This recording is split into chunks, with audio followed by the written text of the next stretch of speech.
এগুলোতে গৈছিলোঁ আমি তাৰপিছত আমাৰ মানুহে আমাক যাবলৈ দিয়া নাই, কৈছে যে কিবা হাল্লা হৈ আছে যাব নালাগে, তুমি যোৱা দুই তিনিদিন পিছত যোৱা, অলপ ঠাণ্ডা হৈ লওক পিছত যোৱা।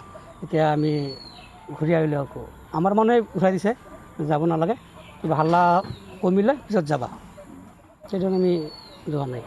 আমাৰ এই টুপাতলি উমচিয়াং পথ মেঘালয় যোৱাৰ ৰাস্তাৰ কোনো অসুবিধা নাই। ইয়াত যেনেকৈ মেঘালয়ৰ মানুহ আহে আৰু অসমৰ মানুহ যায়, কিন্তু এতিয়া সেই হিংসা ইয়াত এই গণ্ডগোল হিংসাৰ ভাৱটো নাই, মাৰ ধৰ কৰা নাই, শান্তিপূৰ্ণভাৱে আছে আৰু ইয়াত অহা যোৱা কৰিয়ে আছে আমাৰ মানুহখিনি, কোনো অসুবিধা নাই। কিন্তু আমাৰ মানুহৰ মাজতে অলপ এনেকৈ গণ্ডগোল চলি আছে, গতিকে তালৈ যাব নালাগে বুলি অলপ বাধা বিঘিনি কৰে, কিন্তু তথাপিও অহা যোৱাটো চলি আছে, ইমান সেনেকুৱা বন্ধ হোৱা নাই।